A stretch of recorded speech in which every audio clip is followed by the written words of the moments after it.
Ya, baik. Selamat malam. Assalamualaikum warahmatullahi wabarakatuh. Kembali lagi bersama saya, Kurniawan Dwi Putra.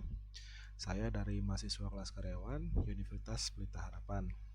Pada hari ini saya akan menjelaskan tentang marketing channel dari mata kuliah Manajemen Pemasaran TM 2392. Oke, yang pertama, apa sih marketing channel itu? Nah, jadi marketing channel itu adalah seperangkat organisasi yang saling bergantung yang membantu membuat produk atau layanan tersedia untuk dapat digunakan atau dikonsumsi oleh konsumen atau pengguna bisnis lainnya.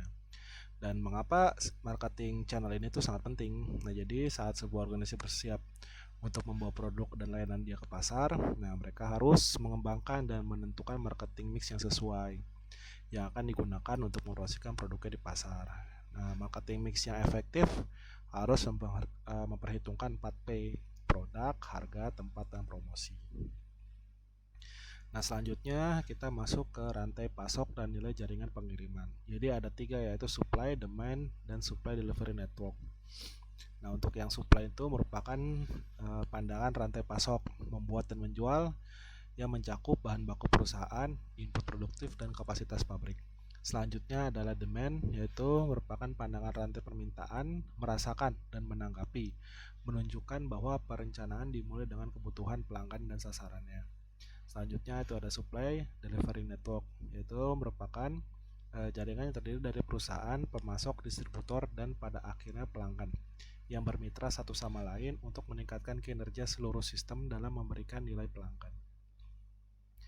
Lalu kita masuk ke sifat dan pentingnya saluran pemasaran. Jadi ada 2 jenis ya saluran pemasaran tuh, mulai dari yang number of contract with distributor dan yang satu number of contract with a distributor.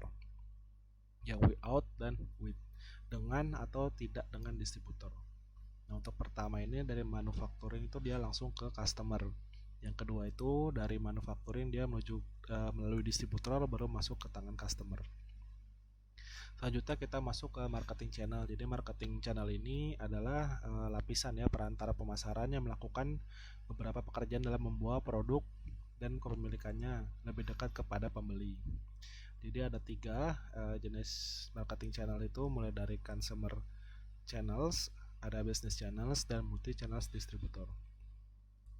Selanjutnya kita masuk ke marketing vertical marketing system atau VSM. Jadi ini ada terdiri dari beberapa produsen, grosir, pengecer yang semuanya itu satu anggota satu sama lain memiliki kontrak dengan mereka atau menggunakan begitu banyak kekuasaan sehingga mereka semua harus bekerja sama. VSM ini bisa didominasi oleh produsen, grosir, atau pengecer. Dalam vertical marketing system itu terdiri dari 3, yaitu corporate VSM, contractual VSM, dan administrative VSM. Untuk yang corporate VSM itu ada sebuah sistem pemasaran vertikal yang menggabungkan tahapan produksi dan distribusi yang berurutan di bawah kepemilikan tunggal sampai dengan kepemimpinan seluruh dibangun melalui kepemimpinan bersama. Selanjutnya adalah contractual VSM, yaitu sistem pemasaran vertikal di mana perusahaan independen pada tingkat produksi dan distribusi yang berbeda bergabung bersama melalui kontrak.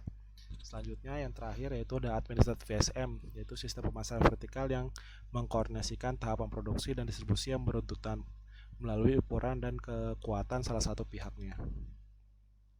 Selanjutnya ini ada channel desainnya, yaitu channel design adalah proses mengidentifikasi dan memilih saluran pemasaran yang paling efektif untuk menjangkau pelanggan dan mencapai tujuan perusahaan tersebut.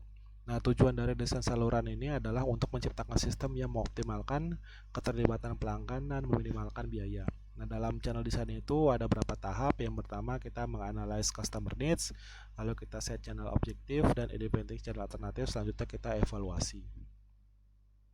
Nah, selanjutnya di sini saya akan mencoba mengidentifikasi marketing channel dalam studi kasus. Salah satu contohnya saya ini menggunakan perusahaan PT Gajah Tunggal Tbk. Perusahaan Gajah Tunggal Tbk sendiri yaitu merupakan perusahaan produsen pembuatan ban terbesar di Asia Tenggara.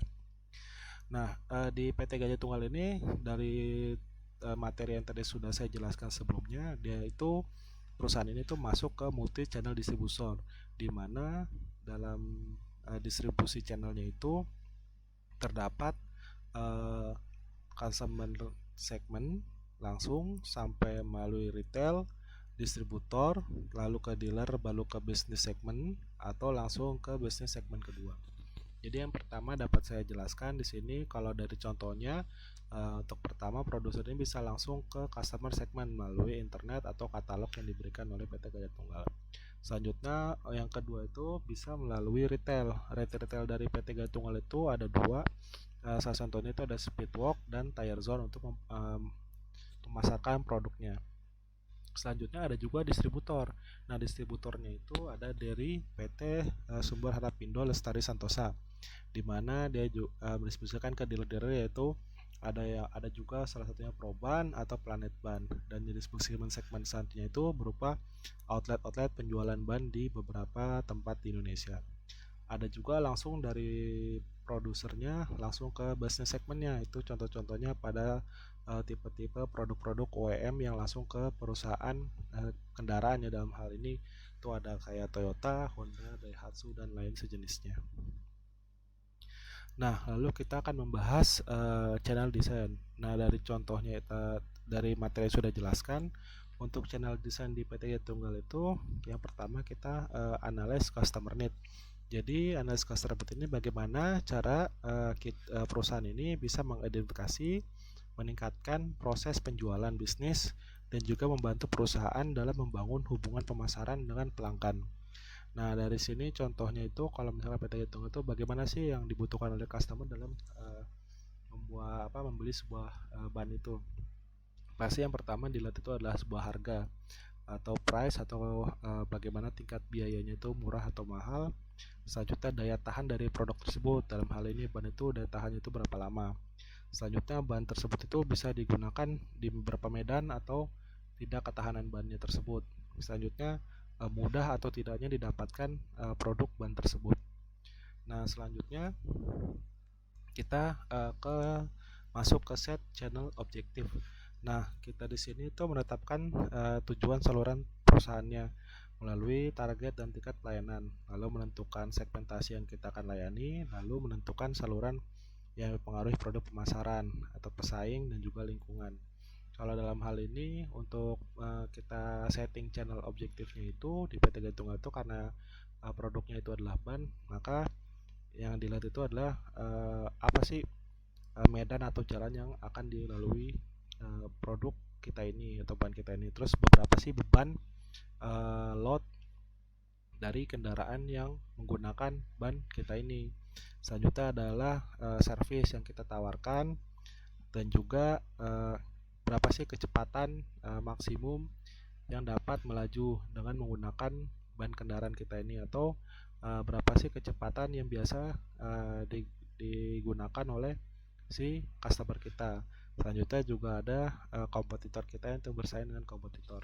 Selanjutnya kita masuk ke identify channel alternatif. Nah, itu adalah berbagai cara perusahaan ini juga dapat mendistribusikan produknya.